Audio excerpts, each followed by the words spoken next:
Welcome to Incredibly Ordinary, the podcast about ordinary people with incredible stories, hosted by Lance Billings, Josh Kilsch, and Nate Reynolds from Billings Group Financial Advisors. So we love their coffee, and so we're having the Blacksmith. Is this the original blend, or? Well, now I kind of feel like I think so. Some. Do you want some? I think I might. Well, I think yeah. Do you want cream and sugar then too? I'll just take cream. So yeah, we are doing That is good. Blacksmith coffee. Is this the original one? I don't know if that's the original. It's, I think, just become their house favorite. Okay. You like it? It's delicious. Perfect. And I'm a, Seattle native, so Coffee I know snob, I know a little bit about my coffee. Well, we're excited to have you here, Yeah, Shannon welcome to Kansas. Spotswood, president of RFG, and so we're super pumped That's that right. you're on site with us. And I love it. I'm so happy to be here. It's great to be in Kansas. You know I love visiting you, and it's a beautiful part of the country. A lot of people know you as, you're president of RFG. Here you are, this incredible businesswoman. We really want to kind of just go back to who are you, just as a person, and really, you mentioned, you're from Seattle, or you grew up in Seattle, or. So I come by my southernness by birth. I was actually born in Nashville. Okay. And we moved to Seattle when I was 2 years old. So I was raised in the Pacific Northwest and moved from there. I'm kind of one of these people who have, had this great fortune to live in a lot of parts of the country. So I left Seattle to go to college, where I went in the beautiful state of Arizona. So I went to the University of Arizona, spent 4 years in the desert, but always had my eye really starting at the age of 14 that I was going to move to San Francisco. So the longest chapter of my life in terms of geography of where I've lived was more than 20 years in San Francisco. So 15 years in the city, another almost 7 years on the other side of the Golden Gate Bridge in Marin County. And then 9 years ago, of course, we moved to Birmingham, Alabama. So born in Nashville, then went to Seattle. What brought your family to Seattle then? My father was actually in the military. Okay. So my mother and father met when he was stationed out west, and he moved back to Tennessee. He was an orthodontist, so he went to the University of Tennessee and then to med school and to dental school and to ortho school. And I came along during that process, but my mother had moved from Canada. She's Canadian originally, Saskatchewan. They had immigrated to what's called Everett, Washington, which is north of Seattle. So she was there. They met there, officer and a gentleman. The rest is history. Awesome. Cool. Okay. And so siblings, only child? I am probably one of the greatest gifts of my life is I am an older sister. My brother is 6 years younger than I am. He lives in Knoxville, Tennessee. Okay. So he was a big part of the draw of moving from San Francisco back, or not really even back, San Francisco to Birmingham, Alabama. We actually bought the house next door to my husband's brother in Birmingham. So cool. Family was the driving force behind the decision for us to leave after, more than 2 decades in San Francisco and move to Birmingham. Neither my husband nor I are from there. So you can imagine when you tell people that you've known for 20 plus years in San Francisco that you're moving on purpose to Birmingham, Alabama, and no, you don't have a job there, and no, you aren't from there. They think you've absolutely lost your mind. But with COVID, we started to look like we were absolute geniuses making that move. As the great migration out of cities like San Francisco and New York are continuing to gain steam. But when we made that decision 9 years ago to leave the Bay Area, really when it was in its most fervent kind of pinnacle state of whether it's opportunity or real estate appreciation or all these things that were going on, we did so very intentionally because we had these 3 small children. I had, was born in Nashville. I had this deep kind of yearning that I could only describe as like this intangible feeling in my heart that I had to live in the South. And then my husband had family there, and actually, this is a great story. My niece got married. She married a boy from from Boston. So she went to Ole Miss. She moves up to New York. She meets this boy from Boston, and he is credentialed to the nines, right? He went to prep school at Groton. He went to Brown, and then he went to Columbia, and he's a cardiothoracic surgeon and, chief resident at Columbia and all this stuff. Falls in love with this girl from Birmingham, Alabama. So they get married at my sister-in-law and brother-in-law's house right next door to us. So we called it like the Yankees are coming, right? All these people from Boston and New York are coming down to Birmingham. And for me, that was the moment of clarity. I was at her wedding, and I'd had this weird feeling like we'd always visited Birmingham for holidays, that it was just a really lovely place to live. And then I saw it through the eyes of all of these, New Englanders and Northeasterners, and realized, like, you know what, this is really special. And I leaned over to my husband during our wedding, and it's like, babe, I just want to let you know we're going to move to Birmingham. And he's like, you've had too much champagne. Not going to happen. Not going to happen. And then to make the story crazier, and it's like God sends you signs, you better be listening. So the wedding's in September. We come back for Thanksgiving. We look at, the real estate trade. I'm not, sharing any secrets here, but the real estate trade from San Francisco to Birmingham, Alabama works in your favor. So we're looking at all these beautiful homes and all this real estate. And you flash forward to January, and I called my sister-in-law, and I said, the neighborhood where we live is called Abingdon.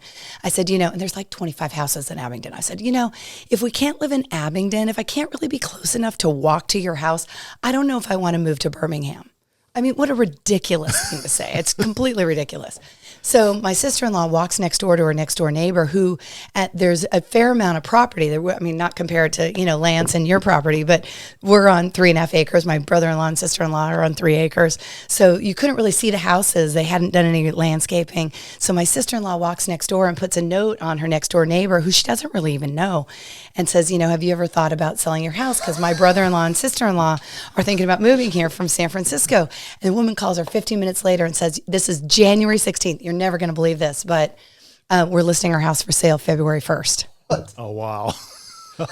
So I said to my husband, I'm like, I don't care what it looks like, because we were literally just like cutting the ribbon on a, year plus long, very painful renovation, as anyone who's been through a renovation can attest to. I was like, it doesn't matter what it looks like we can fix it. So I never even saw it until we moved in. And then, the moving trucks show up and we're moving this house. And I was like, oh, maybe that was a little bit of a bold statement. Oh, no. We're going to need a contractor. But you're still there 9 years later. We're right? still there. We renovated it. Nice. It's gorgeous. We love it. Our kids are thriving.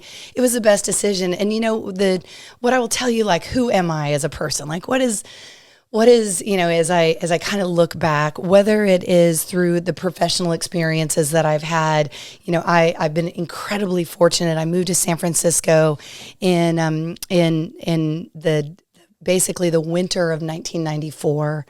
And I graduated in 1993, and I was there right as Silicon Valley was really being developed and created. I worked at 2 hedge funds that were phenomenally successful. I got to work on the very first internet IPO, which was Netscape, with the investment bank that I was an analyst and then an associate. I helped them start an M&A group. So I had all this like very institutional, cool Wall Street, San Francisco experience.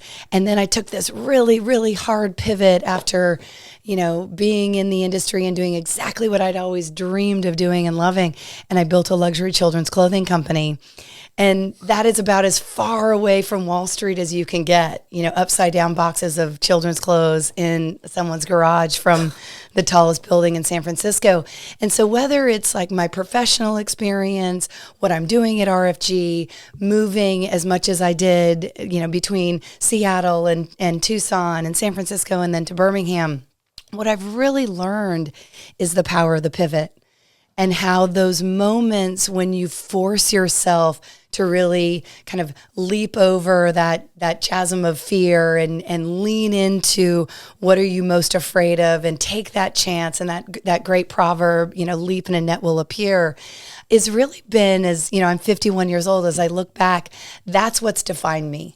It has been those pivot points and the growth and opportunity that I've had as a result of closing doors to open other doors that I think has led to the most most growth, has led to the most excitement, and is certainly, I think, if I was going to name one thing that defines me besides positivity, it would be embracing the pivot. Is that from childhood? Is that from your parents? Where did that come from, you think? It's funny. It's one of those, like, it's all I've ever known of myself. I think, we are all formed by our early childhood experiences. My mother is hands down, she's Canadian. So all the Canadians listening to this, she is the nicest person on the planet. You've never met a kinder, more like cheerleader. If you want to know anything about me, talk to her, because I'm her favorite subject. She'll tell you all about it. And then my father, there's 6 years between my younger brother. They didn't think they were going to have any children. So I was very much raised with the expectation of almost the prodigal son. If I'm honest, like the bar was very high. There was just an assumption of success. And I think I've shared this with you. And if I haven't, this is probably how all those pieces come together. I learned at a very young age. My father was an orthodontist. He was successful, but money was a means of control. And I learned at a very young age that money was power. And when I was 14 years old is when I asked my parents for a subscription to the Wall Street Journal. And it was really because I was curious about this world. My dad had given me, actually, and it's funny, it just had its anniversary. A Random Walk Down Wall Street just celebrated, I think its 50th anniversary or something, 70th. We'll have to check the data on that.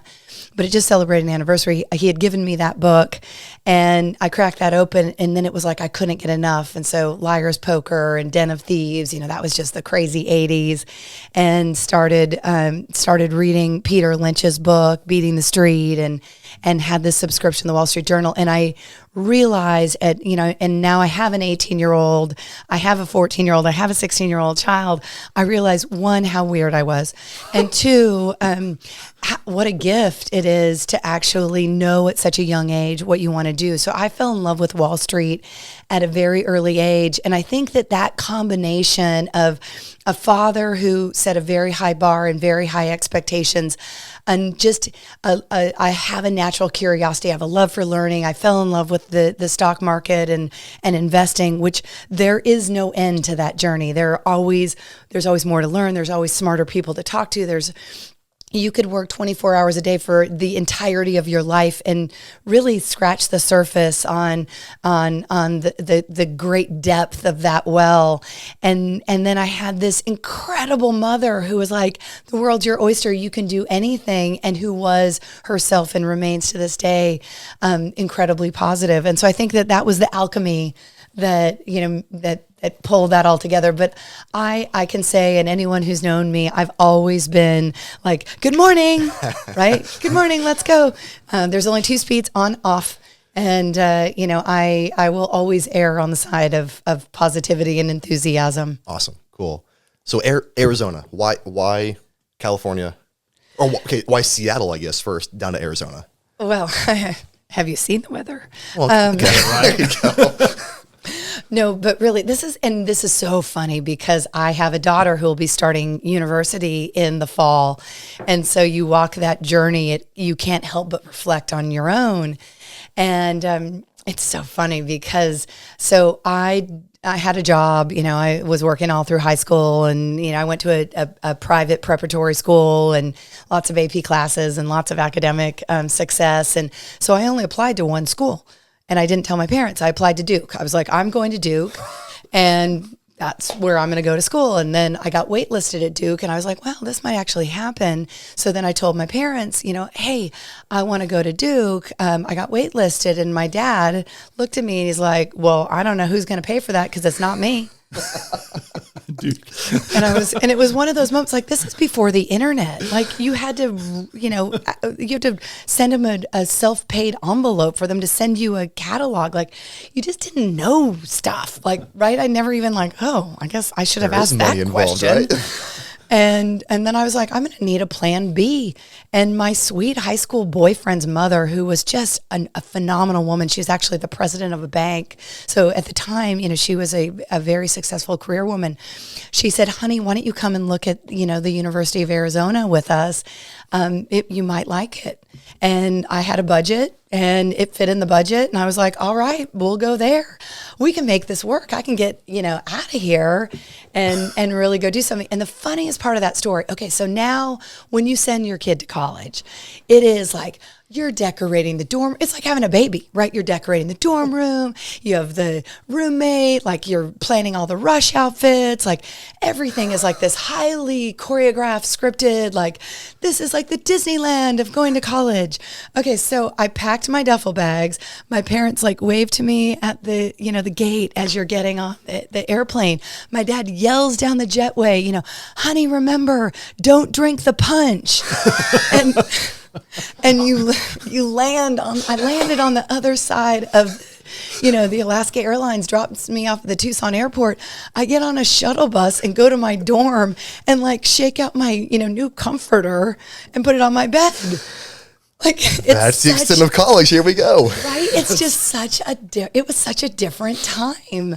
Awesome. So yeah, that was how I wound up at Arizona. And I've always, I got a double major there. I interned for Senator John McCain. I worked at Payne Webber. I did all that. I worked in like the best college bar. The tagline of the bar I worked in, it was PS called the Dash in Library. So it showed up on everybody's receipts that you were buying books at the library. No. It was the Dash-In bookstore, not the library. Dash-In bookstore. So it looked like you were buying, books at the bookstore. Sure, buy a lot of books. You can buy a lot of books. So I worked at the best bar, like had the best experience. But most importantly, I met the women who today are, define me in terms of friendship. And so I've always, whether it was that same thing, God sends you a sign, you better be listening and moving to Birmingham, Alabama. I feel the same way about the experience I had at Arizona. Like that was that's where I had to be, because to know that I wanted to work on Wall Street and to land at a large public university and that is not known for, basically growing what will be, the future analysts and hedge fund, analysts and all those jobs that I wanted to and applied for out of undergrad meant you better wake up hustling. Like no one, Goldman Sachs wasn't coming to the University of Alabama and holding a job there.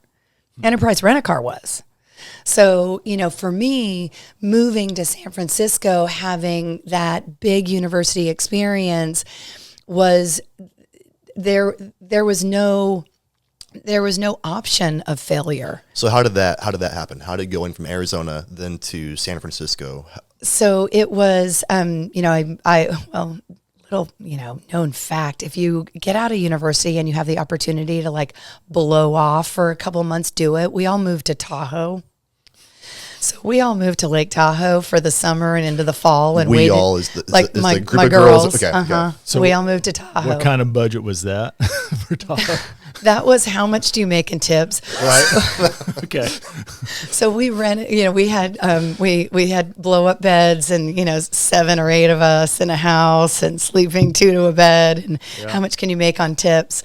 Which, by the way, at Lake Tahoe in the summer, you can make a lot on tips. So we all waited tables and just hung around. And then we realized come the fall and everyone's aspiration was just buying a ski pass that, oh, wait, we actually went to university. It's time to like get a move on.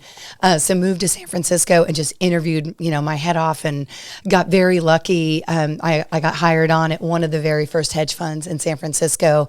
And what's interesting about that job, and I say this all the time to young people, because I'm really passionate about mentorship and advocating for careers in financial services. I think it's a phenomenal career path, but I think it's a particularly exciting area for women. But my first job, my title of my first job out of college was I was the executive assistant to the CEO and founder of this hedge fund. And it was one of the very first hedge funds, at the time, small fund. But I realized I saw 2 things, and I had been offered other jobs, at what I saw in this and what someone had given me advice. And it was great advice. They said, find an entrepreneurial company and go work there, because inevitably you'll get to do more than you're hired for. And why I took the job at that firm, and this was unheard of at the time, the lead portfolio manager of that hedge fund was a woman. So she was one of the only ones in the industry. So in the early 90s, is women in finance, is that a pretty rare to find? Okay. Yeah, very rare, and very rare to be in a seat where you're running a fund. Very unusual. So I took this job, and I could do the job to, being the executive assistant to the founder in like 5 minutes. But what they allowed me to do is I came in at 4:30 in the morning, and I sat on the trading desk with the head trader and learned how to trade IPOs. And then in the afternoon, I worked for the portfolio manager, and she taught me how to model companies and do financial analysis. And so I parlayed that job into really basically learning not only how to trade and build portfolios and research companies, but when I got hired by the investment bank into an investment banking program, everybody else, look left, look right, was all Ivy League. And I was the only public school kid that showed up, but I was the only one who actually had worked, right? I was the only one who had real life experience. And that was, that really was the jet fuel for my career, was that move. Was that a pretty That's what I heavy figured you grind said. then? And those in that first couple of years in that job? Oh my gosh, that was nothing compared to investment banking. Really? So the investment bank I worked for was so cool. The logo of it was called Volpe Brown Whalen, and our logo was a T-Rex with an X through it, because our whole motto was we only did healthcare tech and technology, and this is literally creating Silicon Valley. So I joined this bank. 5 weeks later, we take Netscape public. That was the first internet IPO. We then, and it was just all young people. We worked 120-hour weeks. It was nothing to jump on a flight, take a red eye to New York, do a meeting, get on a flight and fly home. Like, you didn't even think about it. But we would drive up and down the highway in Silicon Valley and go knock on companies' doors and say, hey, we're with Volpe. Have you thought about going public? We can take you public. We were literally in drafting sessions writing, what is the World Wide Web? What is the internet? Like, it was literally sitting on the front lines of, what is now our modern economy. So to answer your question about the hours, and then, from there I went and ran a hedge fund for several years. I worked nonstop. Like, don't waste your 20s with work-life balance. Like, that's you like go full. If this is what your passion is, like, go full tilt. I've never had more fun. I never even thought about it of like, what am I missing? What am I sacrificing? Because I was so energized by that opportunity, and you could feel it. Like, you knew you were a part of something really special, and that you couldn't have pried me out of there. It was just the most fun you can ever have, until it's not, until you're like, oh my gosh, if I miss one more wedding, one more holiday, one more, dinner with who is now my husband, my boyfriend, who was incredibly patient. So is he from San Francisco then, or? No, he grew up in Virginia. Okay, so then how did you guys meet? At that first hedge fund. Really? So yeah, first hedge fund. So right, I'm like 4:30 in the morning. I've got like 3 jobs, and I'm like, oh, he's cute. Yeah, I'm like, this work thing is amazing. Show up and flirt with this hot guy from Virginia. So yeah. Cool. So you were on the pioneer steps then of WWW, what it is today.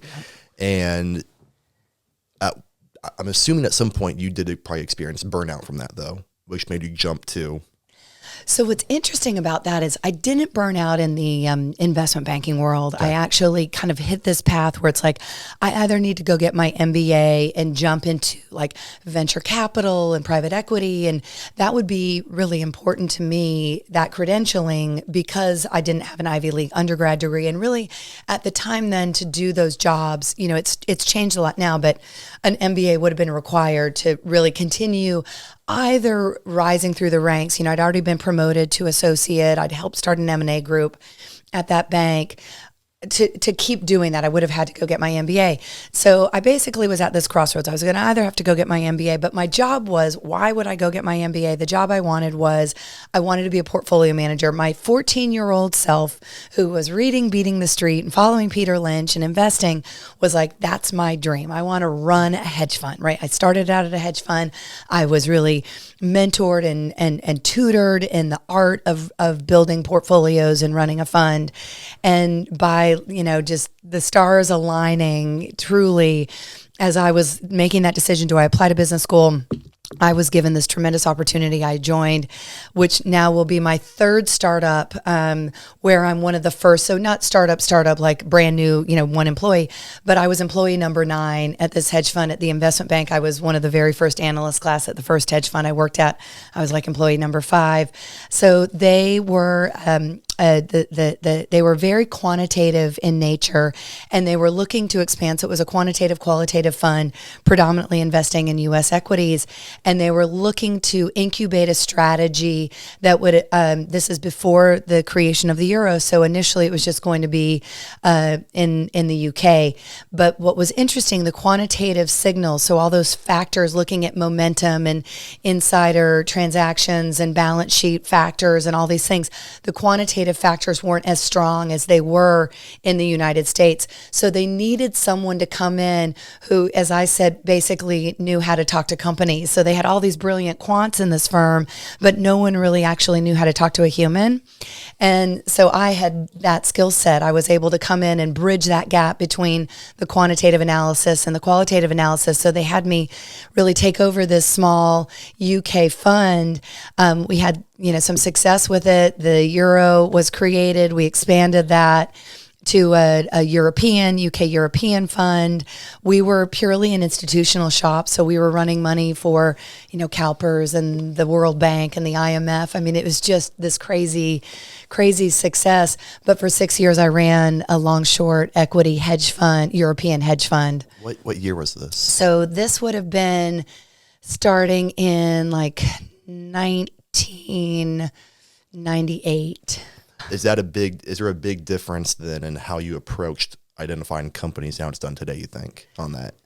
I mean, it was radically different. I mean, you barely had cell phones. And I mean, I would go visit companies. I would spend probably 4 weeks a quarter every year in Europe, going from company to company, having meetings with the CEOs and the CFOs of the companies. That's how you got information. You would meet with the analysts. The companies would do road shows. So you had information, but in a much more limited fashion than you have today. It was really like doing fundamental analysis was getting a 10K and a 10Q and modeling out a company and reading through the footnotes and talking to and doing that whole qualitative analysis and making a decision. Like Wall Street was there was research published, but I mean, certainly there wasn't ChatGPT like, yo, is Tesla short, right? Like, it was roll your sleeves up and work 100 hours a week to dig into these companies. So we had a huge quant team, a huge qualitative team, and we ran institutional money. So you're going to Europe, though, a lot for this. I bet that would be incredible, though. Being able to so were you like almost in every country in Europe then, across the entire, okay. There's really not a lot of investing that's happening in places like Portugal. So it was more the developed countries of, Germany and France and Italy, the Netherlands and the UK predominantly is where you have the bulk of the industry. But still, that's pretty cool. It was amazing. That'd be all right. It was amazing. I lived in London for 6 months. I mean, it really was just a phenomenal experience. Did your family come with you then over to Europe at all? Or was that just kind of... This is what leads to the burnout. There we go. Okay. A circuitous route to burnout. So I run that fund for 6 years. I spent 10 years at that hedge fund. During the time that I was there, we were bought by Nuveen Investments. We grew from, basically when I joined sub $1 billion to $30 billion. And I helped Nuveen really incubate some very successful strategies. I'm crawling on airplanes. And as I like to call it, as you can tell from part of the story, I woke up one day and realized I'd forgotten to have a baby. Pivot. So I went through my reckless procreation years where we had 3 children in 3.5 years. My kids are 3.5 years apart. Sounds like these guys. And then I'm working in this hedge fund. I'm in the 555 Cal building. I'm crawling on airplanes. And having loved this industry, from the time I was 14 years old, I literally reached this moment. I've got these little kids and I'm like, I can't get on an airplane. I'm burnt out. And I had done a lot of investing in the retail space while running the fund and realized I was really passionate about building brands. And so I had met this woman who'd started this luxury children's clothing company, and it was like a home show, a trunk show business where you go to people's houses and pull out your wares and sell them stuff. And she asked me, she was a brilliant creative, but didn't know anything about running a business.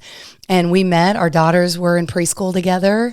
And she asked me multiple times over multiple months, like, hey, if you ever get tired of going to San Francisco and what you're doing, like, I'd love a partner.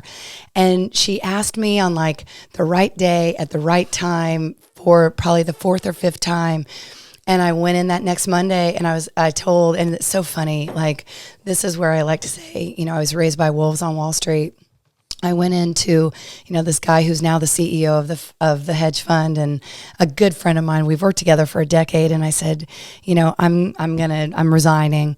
I'm going to go and I'm going to build this luxury children's clothing company. And he looks at me, he's like, the margins are terrible in retail. Perfect response. No big deal. It's only like the biggest decision of my life. But I'll keep that in mind. Thanks for the pep talk. Yeah. And literally closed that door and went from a big team and assistants and all the Post-it notes I could ever hope for, to upside down boxes of infant clothes and a trunk show business. And it was so wonderful. I mean, we wrote a business plan. It's called Busy Bees. So my business partner, so anyone who's out there who likes, it's still active right now? It's still active. My former partner still runs it. Busy Bees Kids is the website. Beautiful, classic American prep clothing. But we wrote a business plan and we said, we're going to build, a website. We're going to go into wholesaling and sell to stores and turn this from a trunk show business into a real business. And so we went about our way and executed on that. And then we had a lightning strike moment. Gwyneth Paltrow was just launching her lifestyle brand, Goop, and she bought some of our children's clothes in a little boutique that we were selling down in Los Angeles.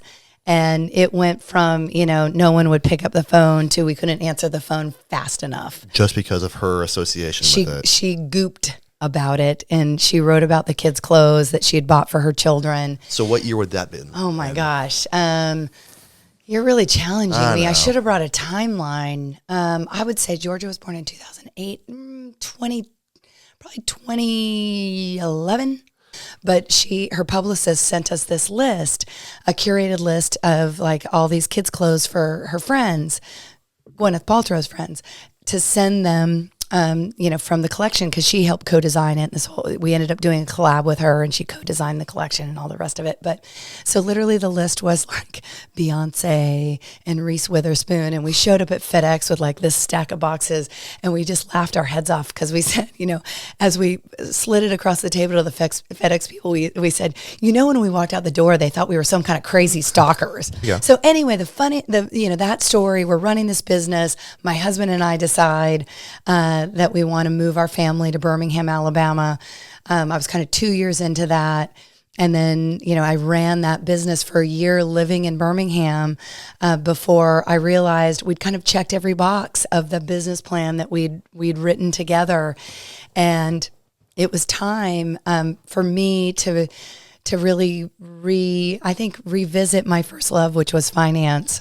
So go into now how you met with Bobby and that whole RFG thing.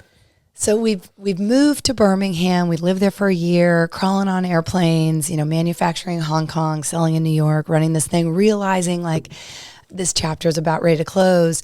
So close that chapter. And I took about 4 months to really just think about what's next. Because for me, having stared down that moment in time where I couldn't get on an airplane and I'd fall in love with, out of love with finance, to thinking like I might tack back into this, I know it's like to thy own self be true. I knew myself well enough to know I am not a part-time girl, right? I'm going to go all in, full tilt, all out. Like that's my only speed. I have one. And I spent these 4 months really thinking about what was the thread that knit everything together. Where was I at my most energized point? And I realized through, the 2 hedge funds, through the investment bank, through my time at Busy Bees, that what was the unique thread through all of those moments and all of those experiences was that I'm really energized by the intersection of talent and opportunity and what I think of as the gift to build something bigger than yourself. And once you've sat at that intersection, once you've been a part of that, you can't go back. You can't just have a job or just have a title. It's not enough. Like I knew, so I called my job hunt, after I put my resume together and kind of figured all that out, because I almost didn't really care. Finance was the most natural place for me to look because of my 20 plus years in San Francisco, but I almost kind of didn't care. I called my job hunt, I'm seeking the intangible, because it was that feeling. I wanted that that aha moment where I'm like, I can build something on that. Like we can turn that into something. We can sit at that intersection. And so I cracked open, my resume. I walked across the street to my next door neighbor who I'd sold a lot of very expensive baby clothes to his wife. And he was the CFO of Encompass Health, which is a large firm in Birmingham, former CFO of Saks Fifth Avenue, founding board member of Under Armour. The man has an amazing Rolodex, and he was so generous. So Doug cracked open his Rolodex, and if it had anything at all to do with finance, I pretty much talked to them. Like I talked to everybody under the sun, and Bobby and I, love this story because I think it plays into both of our spirits really well, which is we both had the meeting on our calendars as a filler meeting. I was doing a favor for Doug and he was doing a favor for Doug. And we realized 15 minutes into our meeting, after we had started this conversation at a very 60,000 foot level, which was imagining what is the future of wealth management? What are the disruptive winds of change that are going to shape what it means to be a financial advisor, what it means to render financial advice, what it means to deliver a truly impactful experience for advisors and for their clients? What does wealth mean? What is this generational wealth transfer? All of that was literally in the first 15 minutes of our conversation. We were kind of bouncing around in that heady space. And, he looked at me and he said, I've got internal meetings the rest of the day. I'm willing to cancel if you're willing to cancel your day. I actually had a, job offer kind of sitting on the other end of that, bookend on that meeting. I'm like, I'm going to need a good excuse here. I feel sick, and canceled the rest of our day. And we spent the next 2.5 hours really on, we call it the proverbial cocktail napkin, but on a legal pad in his office, describing what would become RFG 2.0. How do you build a platform that is engineered from the ground floor up to really support advisors, to help them amplify that one-to-one relationship they have with clients, to grow their businesses, to think about their businesses truly as businesses. What does that look like? How does it feel? How do you build it? And that was our first conversation. And I'll never forget, I walked out of that meeting and stood in the parking lot, and I was like, I found my intangible. So the two of you were your mindsets were that close, and immediately it was just ready for that meeting. Immediately. So the vision was shared, kind of the same vision then too for it. Completely. And what was so interesting about it from Bobby's backstory, he tells a story so funny. He's like, I didn't even look at your resume until the morning of the meeting. And then I opened it up and I'm like, well, she can do my job. Why am I even talking to her? And, he had grown RFG at that point from 450 million to 1.2 billion, predominantly through 2 succession-driven partnerships. And he was at this really interesting stage where, you can have a very profitable lifestyle company at $1.1 billion, $1.2 billion, but he had outgrown his team, he had outgrown the technology, he'd outgrown LPL, his custodial offering, he'd outgrown really everything that was RFG. He's like, but I didn't have anywhere to put that, right? I had that perspective and I had that vision for the future, but I had no shared thought partner in it. I had nowhere to put that suitcase down. And so when he and I met, he was already, as an advisor, agitating for, I know there's something else out there. I know there's a better way to do this. I know I want more for my practice, for my clients, for my firm, but I don't really know how to get there. And if I distill down my expertise, whether it's, as an investment banker, as a hedge fund manager, growing the business, post-acquisition and busy bees, like I'm an executor. I'm a strategic executor. So I'm really good at being able to see, a disparate set of facts, pull those together, formulate a strategy, and then execute on that mission. So that, mind meld between the two of us of having a shared vision for the future. And what I will always credit so much to Bobby because, and it's funny, and if he was sitting right here, I'd say this. I mean, he's an alpha male, like a Southern alpha male. And, the fact that he was willing to take this tremendous, tremendous journey of hard, disruptive change in pursuit of a vision for the future that was rife with fear, that was rife with failure, that was rife with, obstacles. There wasn't a single person that the first year that we were partners, literally all we did was due diligence. We talked to every single fintech company. We looked at every custodian. We looked at tons of different business models on how to build the platform. I mean, if we could do diligence, which fit really nicely for me, right? That's what you do if you're a hedge fund manager. You are, for all intents and purposes, you are being, your skill set is due diligence and decision making. So that fit really nicely to be able to go out. But every single person Bobby and I talked to said the same thing. You're crazy. Can't be done. You're going to lose all your advisors. Everyone's going to leave you. You're going to fail. I mean, there was not a single, it's too fast. It's too much change. There was not a single person that we talked to, not one, who was like, that's a great idea. You should do it. And I think for both of us, failure just wasn't an option. Like there has never been a point, no matter, there's a great book out there. It's called The Hard Thing About Hard Things.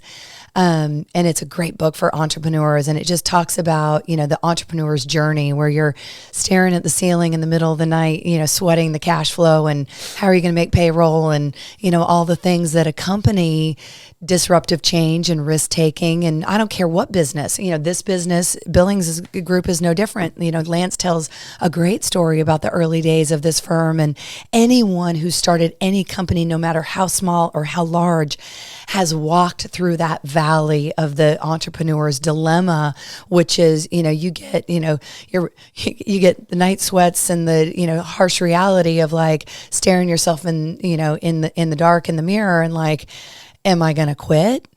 Is it an option? Because the second you crack that open, the slightest, you've already quit. And we just never did it. We had this refrain, and, Bobby to this day will still say it to me.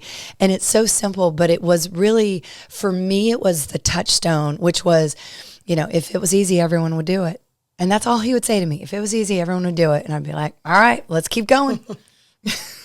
So did all those previous years of your experience, you think, prepped you for all that? Or did you gain a lot of how your vision was that RFG came to be? Was that built upon your experience?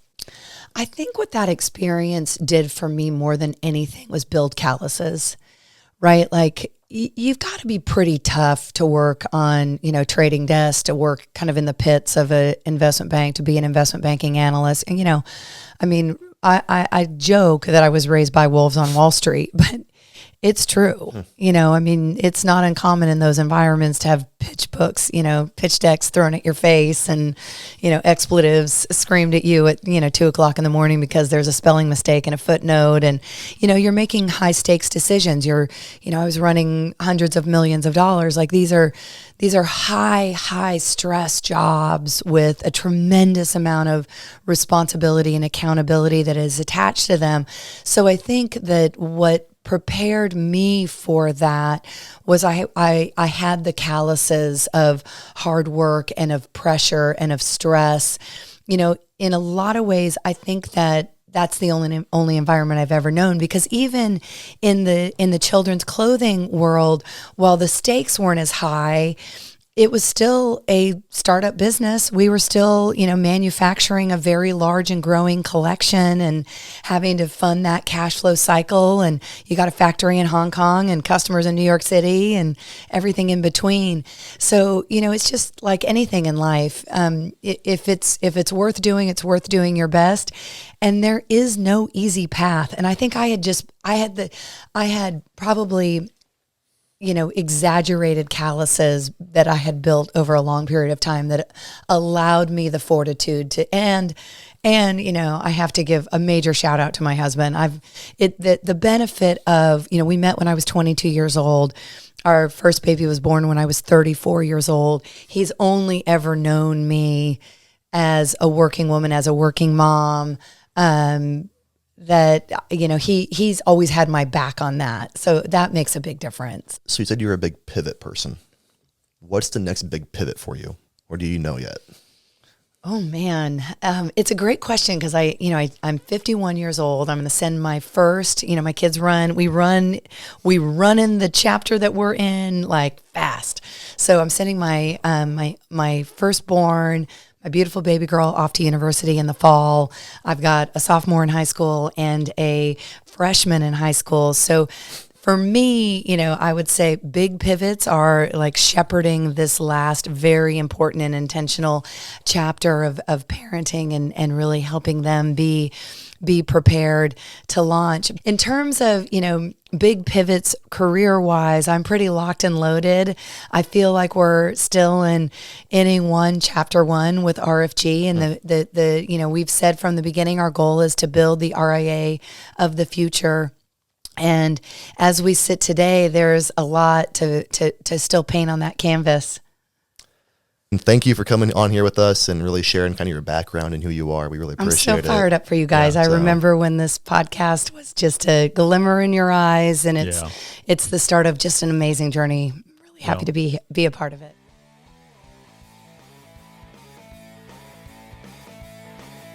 Thank you for listening to Incredibly Ordinary. If you want to hear more stories like the one you heard today, be sure to click the follow button so you can be notified when new episodes become available. For more information about today's episode, or if you have an amazing story to share or want to feature your business on Incredibly Ordinary podcast, then we want to hear from you. Find our contact details in today's show notes and get in touch. Content here is for illustrative purposes and general information only. It is not legal, tax, or individualized financial advice, nor is it a recommendation to buy, sell, or hold any specific security or engage in any specific trading strategy.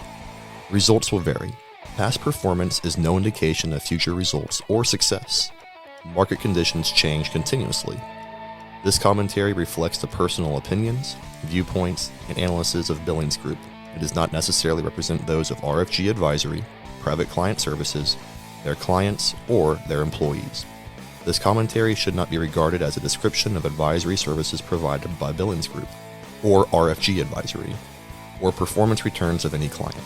The views reflected in the commentary are subject to change at any time without notice. Securities offered by registered representatives of Private Client Services, member FINRA SIPC. Advisory services offered by investment advisory representatives of RFG Advisory, a registered investment advisor.